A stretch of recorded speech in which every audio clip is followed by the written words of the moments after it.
5 साल या 10 साल काम और जिंदगी भर आराम। ये सुनने में कितना सही लगता है ना कि हमें तो बस 5 साल या 10 साल काम करना है और हम लाइफ टाइम आराम करेंगे। हमारे पास पैसों की कोई दिक्कत ही नहीं होगी और हम चैन से पैसों को एंजॉय कर पाएंगे। ना तो रोज सुबह सुबह उठकर ऑफिस जाने की झंझट और ना ही बॉस की डांट सुनने को मिलेगी। हम अपनी मर्जी के मालिक होंगे। अब ये सुनने में जितना अच्छा लग रहा है ना, करना भी उतना आसान है। बट दिक्कत ये हो जाती है कि लोग इतनी सी आसान सी चीज को बहुत ही कॉम्प्लिकेटेड बना देते हैं, क्योंकि वो लोग एक चीज के खिलाफ चले जाते हैं और वो है power of compounding. Power of compounding का नाम आजकल सबने सुन रखा है, बट उसकी ताकत को वो लोग नहीं पहचानते और हमेशा इग्नोर करते रहते हैं।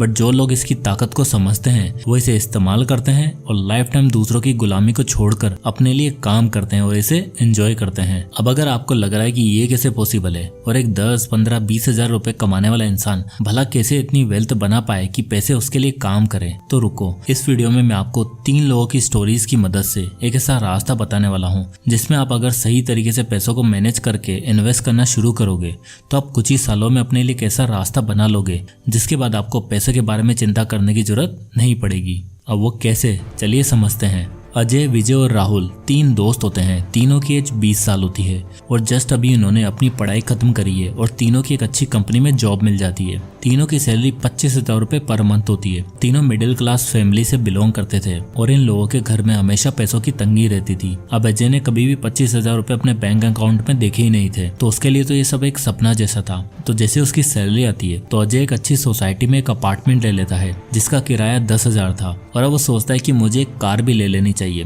थोड़ा लोगों के सामने शो ऑफ करेंगे। और उसे इजीली कार लोन मिल भी जाता है क्योंकि बैंक वाले ऐसे ही लोगों का तो वेट करते हैं। अब इस EMI कैलकुलेटर को देखो, अजय 8 लाख का लोन लेता है जिसपे इंटरेस्ट रेट होती है 9% की और वो 7 साल के लिए लोन लेता है जिसमें उसकी मंथली EMI आती है 12,871 रुपए। तो अब अजय की 25,000 की सैलरी में से लगभग 13,000 तो EMI में जाने लगे और 10,000 रुपए रेंट में। तो अब उसके पास बचते हैं केवल 2,000 रुपए। इतने में तो उसके घर का राशन तक नहीं आता और उसने सहारा लिया फिर क्रेडिट कार्ड का और क्रेडिट कार्ड पर चीजें बाय करने लगा, जिससे महीने के एंड में सेविंग तो छोड़ो, उसे बेसिक खर्चों के लिए भी क्रेडिट कार्ड पर जीना पड़ता था। बट उसे तो आज में जीना था, उसे कल की कोई फिक्र नहीं थी। वो आंख बंद करके खर्चा करता चला गया। अब चलते हैं विजय के पास। विजय थोड़ा सेंसिबल लड़का था। वह बार बार अजय को समझाता था कि थोड़ा पैसा बचा के रखना, आगे काम आएगा और इन लोन्स और EMIs के चक्कर से दूर ही रहे। बट अजय को इन सबसे कोई फर्क नहीं पड़ा और उसने पैसा खर्च करना जारी रखा। अब विजय का भी 8,000 रुपए तो रेंट में चला जाता था और उसके पास बचते थे 17,000 रुपए। विजय को कंपाउंडिंग के बारे में पता था तो वो अपनी सैलरी का 20% जो कि होता है 5,000 रुपए, वो इंडेक्स फंड में SIP के थ्रू इन्वेस्ट करता था, क्योंकि उसे पता था कि अगर लॉन्ग टर्म में कंपाउंडिंग का पावर देखना है तो उसे इन्वेस्टेड रहना होगा। और उसने अपनी जॉब को कंटिन्यू रखा। वो बाकी के पैसों को अपनी जरूरतों में खर्च करता और महीने के 5,000 रुपए उसके बैंक अकाउंट से SIP के थ्रू अपने आप कट के इन्वेस्ट हो जाते। और वैसे तो विजय सही रास्ते पर था, बट वो एक गलती कर रहा था। वो गलती क्या थी आगे इस वीडियो में मैं डिस्कस करूंगा, जिसमें 90% लोग यही गलती कर रहे हैं। अब चलते हैं तीसरे दोस्त राहुल के पास। राहुल बहुत ही स्मार्ट लड़का था। उसने बचपन से काफी गरीबी देखी थी और उसे फाइनेंशियल फ्रीडम का कंसेप्ट भी पता था और उसे पावर ऑफ कंपाउंडिंग के बारे में भी अच्छे से पता था। बट उसे ये भी पता था कि वो लाइफ टाइम जॉब नहीं कर सकता है और उसे कुछ ना कुछ ऐसा ढूंढना होगा जो उसे फाइनेंशियली फ्री बना सके, जिससे उसके खर्चे आराम से निकल सके और उसकी वेल्थ भी ग्रो हो सके। तो 25,000 की सैलरी में उसका भी 8,000 रुपए रेंट में जाने लगा और वो भी महीने के स्टार्ट में अपनी सैलरी का 20% यानी कि 5,000 रुपए बचा पा रहा था। तो वो भी 5,000 रुपए इन्वेस्ट करने का सोचता है, लेकिन खुद पे, क्योंकि उसे पता था कि अगर वह खुद पे इन्वेस्ट नहीं करेगा, नई चीजें नहीं सीखेगा तो लाइफ टाइम ट्रैप में फंसा रहेगा और उसे फाइनेंशियली फ्री होने में काफी साल लग जाएंगे। तो वो बुक्स पढ़ने लगा, इन्वेस्टिंग सीखने लगा, कोर्सेज बाय करने लगा जहाँ से वो ज्यादा से ज्यादा नॉलेज ले सके। और 2 साल बाद जब वो 22 साल का हुआ तो उसने एक ऑनलाइन बिजनेस शुरू करने का सोचा, क्योंकि उसे पता था कि ये जो सिक्योर दिखने वाली जॉब है उसकी भी कोई गारंटी नहीं है और उसे वैसे भी लाइफ टाइम जॉब तो करनी थी नहीं। तो वो ऑनलाइन बिजनेस पर ध्यान देने लगा। तो जब धीरे धीरे उसका बिजनेस चलने लगा तो 3 साल बाद जब उसकी इनकम 25 की एज में, यानी कि उसके बिजनेस शुरू करने के 3 साल बाद जब उसकी इनकम 1.5 लाख रुपए महीना हो गई तो उसने अपनी जॉब को क्विट करके फुल टाइम इस बिजनेस को कंटिन्यू करने का सोचा, ताकि वो फुल टाइम अपने बिजनेस को दे सके। और जब 25 की एज में राहुल महीने का 1.5 लाख रुपए कमाने लग गया तो उसका बिजनेस स्टेबल हो गया था। उसने लोगों को हायर भी कर लिया था जो उसके लिए काम कर रहे थे। तब उसने ढंग से इन्वेस्टिंग करने का सोचा, क्योंकि अब उसके पास एक अच्छा खासा अमाउंट हर महीने आ रहा था, तो वो हर महीने अपनी इनकम का 40% इन्वेस्ट करने लगा। और 25 की एज में अजय, जो उस वक्त मौज काट रहा था, तो उसे भी समझ आ जाता है कि भाई ये लोन्स और ईएमआई से बचना पड़ेगा, नहीं तो ये ऐशो आराम करने के चक्कर में मैं बर्बाद हो जाऊंगा। तो वो जाता है विजय के पास, और तब अजय और विजय दोनों के महीने की सैलरी हो चुकी थी 50,000 रुपए। तो अजय विजय से बोलता है कि भाई मुझे भी इन्वेस्टिंग स्टार्ट करनी है, कुछ बता, मेरे पास तो महीने के एंड में कुछ बचता ही नहीं है, उल्टा उधार मांगने की नौबत आ जाती है। तो विजय उसे एक रूल बताता है जो वो इतने सालों से यूज कर रहा था, और वह रूल है 70-20-10 रूल। 70-20-10 रूल कहता है कि आपको अपनी इनकम का 70% हिस्सा अपने घर के खर्चों जैसे खाना पीना, लाइट पानी का बिल में खर्च करना है, 20% आपको इन्वेस्ट करना है और बाकी का 10% आपको एंटरटेनमेंट और शॉपिंग जैसी चीजों पर खर्च करना है। अब विजय ने 20 की ऐसे ही इन्वेस्टिंग स्टार्ट कर दी थी, और वो अपनी सैलरी का 20% जो उस वक्त था 5,000 रुपए, वो कंटिन्यू हर महीने SIP के थ्रू इन्वेस्ट करता जा रहा था। बट उसकी सैलरी भी हर साल बढ़ते जा रही थी। तो उसने उस वक्त जब वो 20 की एज में था, तब सोचा कि मैं हर साल स्टेप अप SIP का यूज करता हूँ, जिसमें हर साल 15% वो अपने इन्वेस्टेड अमाउंट को इंक्रीज करता जाएगा। महीने का 5,000 रुपए इन्वेस्ट कर रहा था, तो अगले साल वो 15% ज्यादा इन्वेस्ट करेगा, जो होगा 5,750 रुपए, यानी कि 750 रुपए ज्यादा। तो वो अगले साल से हर महीने 5,750 रुपए इन्वेस्ट करेगा। इसी तरह वो हर साल 15% अपने अमाउंट को बढ़ाता जाएगा। और वहीं जब अजय ने 25 की एज से इन्वेस्टिंग स्टार्ट करी, तो अजय की इनकम जैसे कि 50,000 रुपए महीना हो चुकी थी, तो अपनी इनकम का 20% यानी कि जो होता है 10,000 रुपए महीना, वो इन्वेस्ट करता जाएगा। अब इनकी वेल्थ कितनी बनी उसे हम अभी थोड़ी देर में देखेंगे, बट अब चलते हैं अगले रूल पर जिसे राहुल यूज करता था। तो नेक्स्ट रूल है 50-40-10 रूल।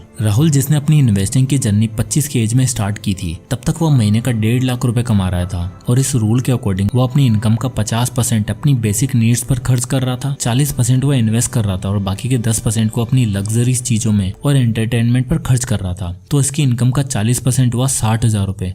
तो वो हर महीने 60,000 रुपए वही इंडेक्स फंड में SIP के थ्रू इन्वेस्ट करता जा रहा था, और हर साल 15% स्टेप अप SIP के जरिए वो अपनी इन्वेस्टमेंट को 15% से इंक्रीज करता जा रहा था। यानी कि जहाँ वो पहले साल 60,000 रुपए महीना इन्वेस्ट कर रहा था, अगले साल उसने 69,000 रुपए हर महीने इन्वेस्ट करना शुरू कर दिया, और इसी तरह वो हर साल SIP का अमाउंट बढ़ाता गया। तो फास्ट फॉरवर्ड करके 10 साल आगे जाते हैं, जब इनकी एज हो चुकी है 35 साल। तो इस चार्ट में हम सबसे पहले विजय की वेल्थ को देखते हैं। विजय ने 20 की एज में इन्वेस्टिंग स्टार्ट कर दी थी, और आप देख सकते हो कि मंथली SIP 5,000 रुपए है, और हर महीने वो 15 साल से इंक्रीज कर रहा है, और एक्सपेक्टेड रिटर्न है 15% का, और उसने इन्वेस्ट भी किया 15 साल के लिए। तो विजय का टोटल इन्वेस्टमेंट अमाउंट होगा 28,54,825 रुपए, और 35 की एज में उसकी वेल्थ हो गई 68,43,539 रुपए। वहीं अजय ने 5 साल बाद 25 की एज में इन्वेस्टिंग स्टार्ट की थी। तो अब इस चार्ट में आप देख सकते हो कि अजय का इन्वेस्टमेंट अमाउंट 10,000 रुपए महीना है, और वही वो 15% की SIP हर साल बढ़ा रहा है, और एक्सपेक्टेड रिटर्न है 15%। तो चूंकि अजय 25 साल से इन्वेस्टिंग स्टार्ट करता है, तो 10 साल बाद उसका इन्वेस्टेड अमाउंट होगा 24,36,446 रुपए, और 35 की एज में उसकी वेल्थ बन जाएगी 44,42,667 रुपए।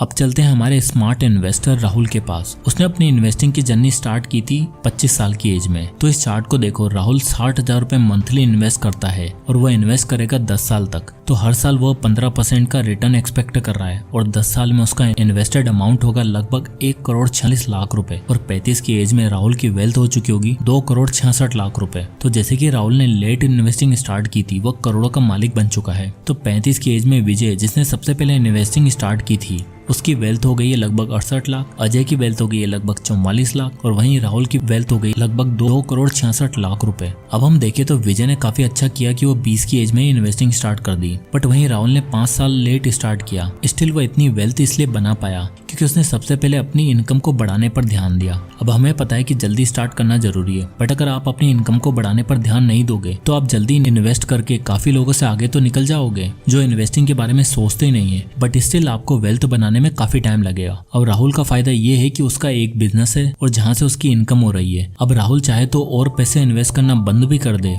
और इन पैसों को इन्वेस्ट ही रहने दे, तो भी उसकी वेल्थ काफी हो जाएगी। चलिए ये भी देख लेते हैं। चलो 10 साल और आगे चलते हैं, यानी कि 45 की एज में इन लोगों की वेल्थ कितनी हो जाती है। अब इस कैलकुलेटर में विजय का इन्वेस्टमेंट देखो, 45 की एज तक अगर वो इन्वेस्ट करता रहता है, यानी उसको इन्वेस्ट करते करते 25 साल हो जाएंगे, क्योंकि उसने 20 की एज में इन्वेस्टिंग स्टार्ट कर दी थी, तो उसकी वेल्थ हो जाएगी 4,83,00,000 रुपए। अब इस कैलकुलेटर में अजय की कैलकुलेशन को देखो, जिसमें खूब पैसा उड़ाने के बाद इन्वेस्टिंग स्टार्ट की थी 25 की एज में, तो 45 की एज तक उसे 20 साल हो जाएंगे इन्वेस्ट करते करते, और उसकी वेल्थ हो हो चुकी होगी 3,75,00,000 रुपए। अब देखते हैं राहुल की वेल्थ को। अभी हम इस कैलकुलेटर में देख सकते हैं कि राहुल ने 35 की एज में आके इन्वेस्टिंग रोक दी थी। उसका टोटल वेल्थ थी 2,66,00,000 रुपए और इन्हीं पैसों को उसने अगले 10 साल तक यानी कि 45 की एज तक इन्वेस्टेड रखा और वही 15% का रिटर्न वो एक्सपेक्ट कर रहा है। तो 45 की एज में उसकी वेल्थ हो चुकी होगी 10,76,00,000 रुपए। अब यहाँ डिफरेंस देखिए, विजय और अजय को अभी भी दूसरों के लिए काम करना पड़ेगा। अगर वो काम नहीं करेंगे तो इन्वेस्ट करने के लिए उनके पास पैसे कहाँ से आएंगे और वो हमेशा रेट रेस में ही फंसे रहेंगे क्योंकि उन्होंने अपनी दूसरी इनकम का सोर्स नहीं ढूंढा।